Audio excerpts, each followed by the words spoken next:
மகர ராசி சனி மகாதசை. சனி மகாதசை அப்படிங்கிறது இந்த ராசிக்கு நன்மை செய்யுமா? சனி பயிற்சி அப்படிங்கிறது 3ஆம் இடத்துக்கு பயிற்சி ஆகிறார். அதாவது மீன ராசிக்கு, இந்த ராசிக்கு 3ஆம் இடத்துக்கு சனி பகவான் பயிற்சி. குருவுடைய வக்கர நிவர்த்தி. அடுத்து பார்த்தீங்கன்னாக்கா குருவுடைய பயிற்சியும் உங்களுக்கு 7ஆம் இடத்துக்கு வந்துடும். ராசிக்கு குருவுடைய பார்வை. தசை நடத்தக்கூடிய கிரகத்துக்கு குருவுடைய பார்வை. அதாவது உங்கள் சுய ஜாதகத்தில் இப்போ சனி தசை நடக்குதுன்னாக்கா எங்கேருந்து வேணால் தசை பண்ணட்டும், ஆனால் கோச்சார ரீதியாக 3ஆம் இடத்துக்கு போயிட்டார். இப்போ சனி தசையை பாடாப்படுத்துதுன்னு வச்சிங்களேன், ரொம்ப கஷ்டப்பட்டுன்னு வரீங்க, அவங்களுக்கெல்லாம் ஓரளவுக்கு ரிலீஃபை கொடுக்குமா? கொடுக்கும், ஓரளவுக்கு தான் கொடுக்கும், ரொம்ப கொடுக்கும்னு சொல்ல முடியாது.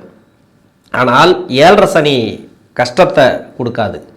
7.5 சனியில் எவ்வளோ கஷ்டப்படுத்திச்சோ அந்த கஷ்டங்கள் இப்போ இருக்காது, ஓரளவுக்கு இருக்கும், அவ்வளோதான். ஏன்னா சனி தசை, சனி தசைக்கு நம்ம விதிவிலக்கே சொல்ல முடியாது.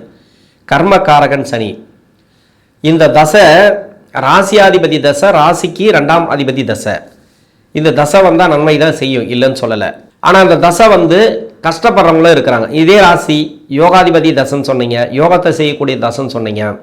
இன்னொன்று இந்த ராசிக்கு முழுமையான சுபர். அவர் சுபர்னாக்கா பாவகிரகம், யோகத்தை கொடுக்கக்கூடியவர், அப்படி தான் சொல்லணும். யோகத்தை கொடுக்கக்கூடியவர். ஏன் யோகத்தை கொடுக்கல?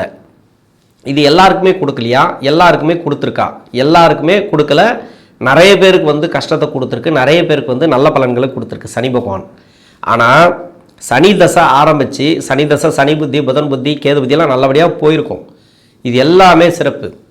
இது 2018க்கு பிறகு நிறைய பேருக்கு கஷ்டத்தை கொடுத்துருக்கு. அது என்ன புத்தியாவனா இருக்கட்டுமே.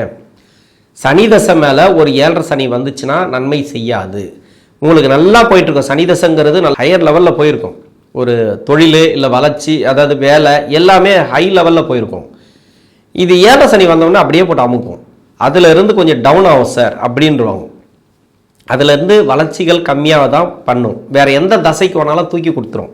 யோக தசையாக இருந்தால் யோகத்தை கொடுக்கும் சனி, அவயோக தசையாக இருந்தால் அவயோகத்தை கொடுக்கும், அதாவது கஷ்டத்தை கொடுக்கும். ஆனால் மற்ற கிரகங்களுக்கும் பாவ கிரகமா இல்லை சுப கிரகமா, அந்த லக்னத்துக்கும் அந்த ராசிக்கும் யோக கிரகமா இல்லை அவயோக கிரகமா, என்ன நட்சத்திரம் ஏறி இருக்குது, அந்த நட்சத்திராதிபதி யார், 6, 8 நட்சத்திராதிபதியா, அது மாதிரி நிறைய பார்த்து தான் அந்த பலன்கள் கொடுக்கும். ஒரு 7.5 சனி வருதுன்னா அது புயல் வர மாதிரி நான் நிறைய வீடியோவில் சொல்லியிருக்கேன். அந்த புயல் அந்த புயல் அடிக்கும்போது ஒரு கட்டடம் நல்லா தாங்குது அப்படின்னாக்கா அது தசாபுத்தி நல்லா இருக்குது.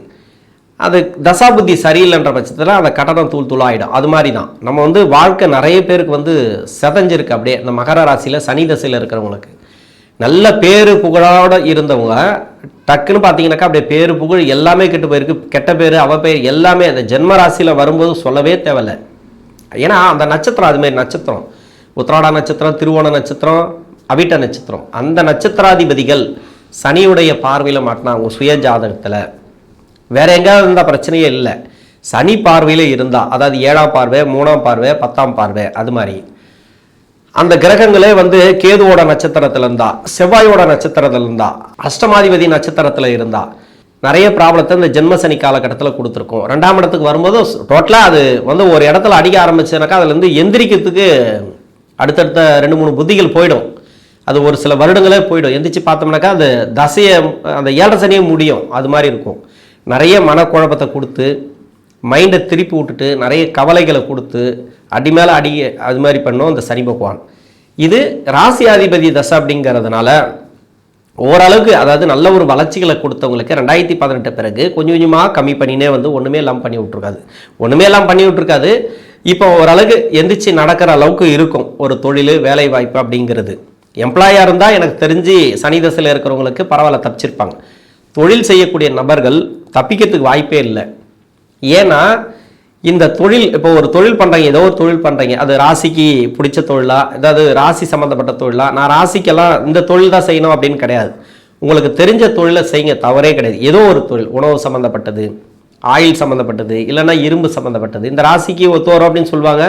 ஆனால் அதெல்லாம் அவங்க முதலீடு போட்டு பண்ணுவாங்களான்னா பண்ண முடியாது. அந்த முதலீடு அவங்ககிட்ட இருக்காது. உங்களுக்கு என்ன சார் தெரியும், அந்த தொழில் தாராளமாக எடுத்து பண்ணலாம். அதே மாதிரி இதே ராசிக்கு சம்மந்தப்பட்ட தொழில் செய்கிறவங்களும் இந்த 7.5 சனி வரும்போது ஏன் டவுன் ஆகுது? இது ராசிக்கு சம்மந்தப்பட்டத ஒரு தொழில் தானே. அதாவது உங்கள் சுய ஜாதகத்தில் ஒரு சில கிரகங்கள் நல்லா இருக்கும், அந்த கிரகத்துக்கு ஏற்ற தொழில் தானே. அப்புறம் ஏன் அடிவாங்குது அப்படின்னா, இந்த சனி தசை நடக்கும்போது நம்மக்கிட்ட கான்டாக்டில் வரக்கூடிய எந்த தொழிலாக இருந்தாலும் சரி, அந்த கான்டாக்டில் வரக்கூடிய நபர்கள் அவங்களுக்கு யாருக்காவது ஒரு சனிக்கு பகை கிரக தசைகள் நடந்துச்சுன்னா அதுக்கெல்லாம் நம்ம பார்த்துட்டு இருக்க முடியாது. அவங்க ஜாதகத்தெல்லாம் நம்ம பார்த்துட்டுலாம் அவங்கள கான்டாக்டில் வச்சுக்க முடியாது. நமக்கே தெரியாது, நல்லா பேசிகிட்டு இருப்பாங்க, நல்ல நட்பாக இருக்கும், நல்ல ஒரு ஃபேமிலி சொந்த பந்தங்களாக இருக்கும், எல்லாமே ஓகே. இல்லைனாக்கா கான்ட்ராக்ட் பேசிக்கில் வந்து அவங்கள நல்ல ஒரு வருமானத்தை நமக்கு கொடுத்துட்டே வருவாங்க. இது மாதிரி இருக்கிறவங்களுக்கும் ஆனால் அவங்களுக்கே தெரியாது அவங்களுக்கு ஒரு பேட் டைம் ஆரம்பிக்க போகுது அப்படின்ட்டு. அப்போ வந்து கடன் அந்த ரொட்டேஷனில் வாங்கும்போது அப்படியே அந்த மணி லாக் ஆகும். இது மாதிரி எல்லாம் பண்ணோம். நமக்கு அதுதான் தொழிலுங்கிறது கொஞ்சம் பார்த்து பண்ணணும்.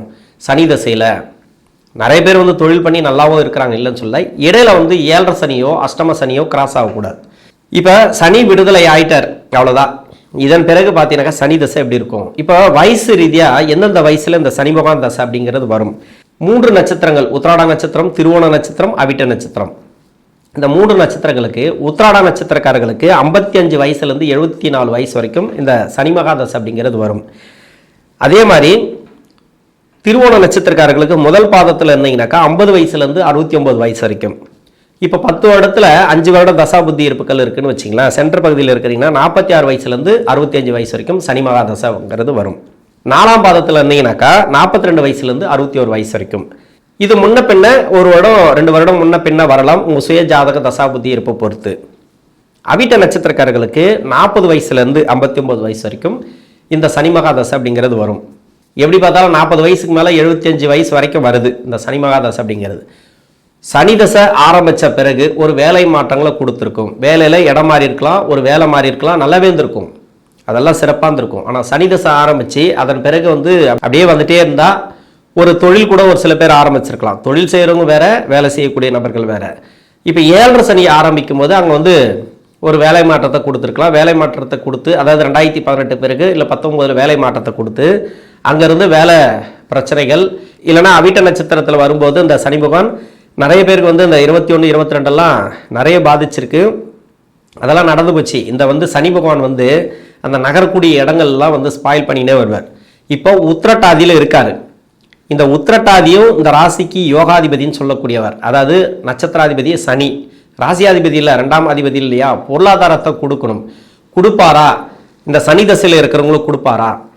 அந்த நட்சத்திரம், அந்த உத்திரட்டாதி நட்சத்திரம், அடுத்து வரக்கூடிய ரேவதி நட்சத்திரம், இந்த 2 நட்சத்திரத்தில் இருக்கும்போது ரேவதி அப்படிங்கிறது வந்து புதனோட நட்சத்திரம், ராசிக்கு 6. அதே மாதிரி பாக்கியஸ்தானாதிபதி நட்சத்திரம். இப்போ 7.5 சனி முடிஞ்சு டோட்டலாக பார்த்தீங்கன்னாக்கா இதன் பிறகு யாராருக்கெல்லாம் நல்லா இருக்கும் அப்படின்னாக்கா முதல் 10 வருஷத்தில் இருக்கிறவங்களுக்கு, அதாவது சுக்கிர புத்திக்கு முன்னாடி இருக்கிறவங்களுக்கு நல்ல அமைப்பு, நல்ல ஒரு முன்னேற்றங்கள், நல்ல ஒரு வளர்ச்சி அப்படின்னு சொல்லலாம். பரவாயில்ல, உங்களுக்கு வந்து ஓரளவுக்கு அந்த வேலை வாய்ப்பு, தொழில் எல்லாமே உங்களுக்கு நல்லா இருக்கும். பின்னாடி இருக்கக்கூடிய 9 வருடம், அதாவது சூரிய புத்தியிலிருந்து இருக்கிறவங்களுக்கு இந்த புத்தி நடத்தக்கூடிய கிரகம் சனியுடைய பார்வையில் மாட்டுச்சுன்னா, அவங்க சுயஜாதகத்தை எடுத்து பார்த்தாலே இப்போ மீனத்தில் இருக்காருன்னா மீனத்திலேருந்து 3ஆம் பார்வை, 7ஆம் பார்வை, 10ஆம் பார்வை, இந்த இடத்துல சூரியன், சந்திரன், செவ்வாய் இதெல்லாம் இருந்துச்சுனாக்கா, இப்போ சந்திரன் வந்து இந்த மகரத்தில் இருப்பார், இந்த சூரியன், செவ்வாய், இன்னொன்று ராகு, அது மாதிரி பகை கிரகங்கள் அதெல்லாம் மாட்டுச்சுன்னு வச்சிங்களேன் சனி பார்வையில், உங்களுக்கு வந்து இந்த 7.5 சனி முடிவுக்கு வந்த மாதிரியே இருக்காது. ஒரு பணம் எதிர்பார்த்துட்டு இருப்பீங்க, அந்த பணம் வரத்துக்கு கொஞ்சம் லேட் ஆகும், கடன் பிரச்சனை தீர்றதுக்கு கொஞ்சம் லேட் ஆகும், வருமானம் வரத்துக்கு உண்டான வழி இப்போ தெரியாது, அது மாதிரி நிறைய சிக்கல்களை கொடுத்துட்டே வரும். இப்போ பார்வையில் இல்லை அப்படின்னாக்கா உடனே ரிலீஃப் ஆகும். அவங்களுக்கெல்லாம் நல்லா இருக்கும், அவங்களுக்கெல்லாம் வந்து வேலை வாய்ப்பு உடனே கிடைக்கும், தொழில் நல்லா இருக்கும். தொழில் ரொம்ப நல்லா இருக்கும்னு சொல்ல முடியாது, ஏன்னா இது பண்ண பாடில் நீங்கள் வந்து இப்போ ஓரளவுக்கு ஏதோ ஒன்று ஓடிச்சுன்னா போதும், வருமானம் வரத்துக்கு உண்டான வழி மட்டும் தெரிஞ்சால் போதும் அப்படின்ற மாதிரி தான் இருக்கும் அந்த சனி தசையில். எப்படி பார்த்தாலும் இந்த முன்னாடி 10 பின்னாடி 9 இந்த லக்கணமாக, அதாவது சனி பகவானுடைய லக்கணமாக வந்தீங்கன்னா தான் பின்னாடி உங்களுக்கு வந்து அந்த 9 வருடங்கள் அப்படிங்கிறது நல்லது செய்யாது. சனி பகவானுடைய நட்பு கிரக லக்கணமாக வந்தால் எந்தெந்த லக்கணம் அப்படின்னாக்கா சுக்கிரனோட லக்கணம், புதனுடைய வீடு, அதாவது சுக்கிரனோட வீடு, புதனோட வீடு, சனியோடைய வீடு, இந்த 3 வீடுகள் ஒரு 6 இடம் வரும். அதாவது மிதுனம், கன்னி, ரிஷபம், துலாம், கும்பம், மகரம், இந்த 6 லக்கணமாக வந்தீங்கன்னாக்கா பின்னாடி வரக்கூடிய அந்த 9 வருடம் அப்படிங்கிறது உங்களுக்கு வந்து 7.5 சனி விடுதலை ஆகாத மாதிரியே தான் இருக்கும். 7.5 சனிங்கிறது கொஞ்சம் கஷ்டத்தை தான் கொடுக்கும். அதாவது 7.5 சனி மாதிரி இப்போ 7.5 சனி கிடையாது, 7.5 சனி விடுதலை ஆகி போச்சுன்னு சொன்னால் கூட இந்த லக்கணங்களுக்கெல்லாம் கொஞ்சம் கஷ்டத்தை கொடுக்கக்கூடிய புத்திகள் பின்னாடி இருக்கக்கூடிய 9 வருஷத்தில் இருக்கிறவங்களுக்கு. முன்னாடி இருக்கக்கூடிய 10 வருஷத்தில் இருக்கிறவங்களுக்கு நல்லா இருக்கும் அந்த லக்னத்தில் இருக்கிறவங்களுக்கு. மற்றபடி அந்த 6 லக்னம் இல்லாமல் வேற 6 லக்னம் இருக்கு இல்லையா, அப்போ குருவுடைய லக்னம், அதாவது மீனமோ தனுசு, இன்னொன்று விருச்சிகம், மேஷம், சூரியன், சந்திரன், இந்த லக்னங்கள்லாம் இந்த 6 லக்னமாக வந்தீங்கன்னாக்கா அந்த பின்னாடி இருக்கக்கூடிய 9 வருஷம் அந்த புத்தி நடத்தக்கூடிய கிரகங்கள் உங்களுக்கு யோக கிரகங்கள் தான், இல்லைன்னு சொல்லலை. ஆனால் யோக கிரகங்கள் சனி பார்வையில் இல்லாமல் இருந்தால் இப்போ சனி தசைங்கிறது உங்களுக்கு நல்லா இருக்கும். சனி பார்வையிலே ஒரு சில பேருக்கு மாட்டோம், ஏன்னா சனி அமர்ந்த இடம் அது மாதிரி. சனி வந்து உங்கள் சுய ஜாதகத்தில் அமர்ந்து அது சுற்றி வர இடங்கள்லாம் இப்போ 7 சனி முடிஞ்ச பிறகும் அந்த புத்தி நடத்தக்கூடிய கிரகத்தை சனி பார்க்கும். அப்போ என்ன ஆகுனாக்கா அது கொஞ்சம் டிஸ்டர்ப் பண்ணும், அதாவது ஒரு வளர்ச்சிகளை கொடுக்காம டிஸ்டர்ப் பண்ணும், கெடுபலங்களை கொடுத்துட்டே வரும். இல்லைனாக்கா நல்ல பலனு நடக்காமல் ஏதோ ஒன்று போயிட்டுருக்கு, எதுக்கு தான் அப்படி போயிட்டுருக்குன்னு தெரியல, 7 சனியில் விழுந்தது தான் இன்னும் எந்திரிக்கல அப்படின்ற மாதிரி ஒரு சின்ன சின்ன மன அழுத்தங்களை கொடுத்து அப்படியே ஓரளவுக்கு எனக்கு தெரிஞ்சு என்னன்னாக்கா ரொம்பலாம் அவங்களுக்கு நெகட்டிவாக சொன்னால் ரொம்ப பயந்துருவீங்க. உங்கள் சுய ஜாதகத்தை நீங்கள் பாருங்கள் எப்படி இருக்குன்னு பாருங்கள். சனி பார்வைப்படக்கூடிய இடங்கள்ல அந்த புத்தி நடத்தக்கூடிய கிரகங்கள் இல்லைன்னாவே தப்பிச்சிடலாம். நீங்கள் இப்போ நல்லாயிருக்கும், கடன் பிரச்சனை தீரும், கடன் சம்மந்தப்பட்டது ஓரளவுக்கு தீரும். இன்னொன்று வந்து பணம் வர்றதெல்லாம் நிறைய மணி லாக்கான வந்துடும், அதெல்லாம் பிரச்சனை இல்லை. சொத்து சம்மந்தமான பிரச்சனைகள், உடல்நிலை தொந்தரவுகள் அது மாதிரி யாருக்காவது இருந்துச்சுன்னா அதெல்லாம் மாறக்கூடிய வாய்ப்பு இருக்குது. யாராருக்கெல்லாம் அந்த குடும்ப உறவில் நிறைய பிரச்சனைகள் இருந்துச்சுன்னா அதெல்லாம் பரவாயில்ல, அதெல்லாம் விட்டுரும், அதெல்லாம் ஒன்றும். ஏன்னா சனி வந்து 7 சனி இருக்கும்போது தான் ப்ராப்ளத்தை கொடுப்பார். இப்போ சனி பார்வை யோகம் செய்யாத புத்திகளோட மேலே பட்டா கூட உங்களுக்கு வந்து குடும்ப வாழ்க்கையில் பொருளாதாரத்தில் பிரச்சனை கொடுக்காது, உங்களுக்கு ஆப்போசிட்டாக எதையும் போக வைக்காது. இப்போ பிரிந்த நண்பர்கள் வர்றது, சொந்த பந்தங்கள் சேர்ந்து வர்றது, இது எல்லாமே வந்துடும். பணம், இன்னொன்று வந்து வேலை வாய்ப்பு, அந்த தொழில் அப்படிங்கிறது மட்டும் கொஞ்சம் டிஸ்டர்பை கொடுக்கும். அதிகப்படியாக நீங்கள் முயற்சி பண்ணணும். அந்த சனி தசையில் இருக்கிறவங்க இந்த மகர ராசியில் சனி பகவான் தசை அப்படிங்கிறது என்னன்னா ராசிக்கு ராசியாதிபதி. உங்களுக்கு நான் பிரிச்சே சொல்லிட்டேன், முதல் 10 வருஷம், பின்னாடி 9 வருஷம். ஏன்னா இதில் வந்து லக்னமும் பிரித்து சொல்லியிருக்கிறேன், அந்த 6 லக்னம், இந்த 6 லக்னம் பிரித்து சொல்லியிருக்கிறேன். இது மாதிரி நிறைய உங்களுக்கு குழப்பங்கள் இருக்கும், இல்லைன்னு சொல்லலை. உங்களுக்கு நல்லது நடந்துட்டுருக்கா, நல்லபடியாக நடந்துட்டுருக்கோம், என்னை பொறுத்த வரைக்கும் நல்லபடியாக போகும். இப்போவே தெரிய ஆரம்பிக்கும்.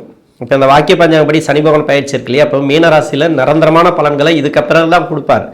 இன்னும் ஒரு 6 மாதம் நீங்கள் கணக்கில் வச்சுக்கலாம். 6 மாதத்தில் உங்களுக்கு ஏதோ ஒரு நல்லது நடக்குது அப்படின்னாக்கா அந்த பின்னாடி வரக்கூடிய புத்திகள்லாம் நல்லா இருக்குது, அது வந்து அந்த தசையும் நல்லா இருக்குது, நல்லபடியாக ரன் ஆகும்னு நீங்கள் எடுத்துக்கலாம். ஏன்னா சனியோட நட்சத்திரத்தில் சனி பகவான் இருக்கும்போது இந்த 6 மாதத்தில் எந்த ஒரு வளர்ச்சி இல்லை, அப்படியே போயிட்டுருக்கு சார், அந்த பணம் வரல, அப்படி இப்படியே ரொம்ப தடங்களாக இருக்குது, நிறைய மன உளைச்சலை சந்திச்சுட்டு வரேன், இந்த 7 சனி விடுதலையான மாதிரி. ஏன்னா ஏற்கனவே திருக்கணித முறைப்படியே உங்களுக்கு அந்த பயிற்சிகளில் உங்களுக்கு நல்ல ஒரு மாற்றங்களை கொடுத்துருக்கணும், இன்னமும் கொடுக்கல அப்படின்னாக்கா இப்போ வாக்கிய பஞ்சாங்க கன்ஃபார்மாக கொடுக்கும். ஏன்னா சனி வக்கரமாக இருந்ததுனால அதனுடைய பவர் நமக்கு இல்லை. இப்போ வந்து கிளியராக நிற்கிறார். இப்போ வந்து மீனத்தில் இதன் பிறகு கொடுக்கணும், இதன் பிறகும் கொடுக்கல, இதன் பிறகும் வந்து எதுவுமே நடக்காத மாதிரி இருக்குது, பிரச்சனையில் இருக்குது, கடனில் இருக்குது, கடன் தீரலை, பணம் வரலை, அந்த பணம், இன்னொன்று வந்து தொழில் ரன் ஆகலை, இது மாதிரியே நிறைய மன உளைச்சல்களை கொடுத்துட்டே வந்துச்சுனாக்கா ஒன்று உங்கள் சுய ஜாதகத்தை செக் பண்ணுங்கள், இல்லைன்னா உஷாராக தொழில் பண்ணுங்கள். அடுத்தடுத்து வரக்கூடிய தொழிலெல்லாம் நீங்கள் பண்ணக்கூடிய தொழிலாக கொஞ்சம் பார்த்து பண்ணுங்கள். பண்ணவே முடியாதுன்னு சொல்லலை, நீங்கள் எந்திரிச்சு ஓட முடியாது, அதாவது மெதுவாக நடக்கலாம், ரன் ஆகும், ஓரளவுக்கு ரன் ஆகும். நீங்கள் வந்து அந்த அளவுக்கு வந்து சனி பகவான் வந்து அருளாசி கொடுப்பார். இன்னொன்று கிரகங்கள் வந்து கோச்சார ரீதியாகவே ஒரு சில பயிற்சிகள் வந்து சனி பகவான் 7 சனி இருக்கும்போது எந்த பயிற்சியும் நல்ல பலன்களை கொடுக்காது. ஆனால் இப்போ சனி விடுதலையான பிறகு, இந்த 7 சனி விடுதலையான பிறகு மற்ற கிரகங்களோட பயிற்சிகள் இப்போ ஒரு நல்ல பலன்களை கொடுக்கும். இப்போ குருவோட பயிற்சி, ராகு பயிற்சி, இதெல்லாம் வந்து ஒரு நல்ல பலன்களை கொடுக்கும். அந்த காலகட்டங்களில் ஒரு நல்ல ஒரு மாற்றங்களை இந்த சனி தசையில் இருக்கக்கூடிய நபர்கள் எதிர்பார்க்கலாம். நன்றி.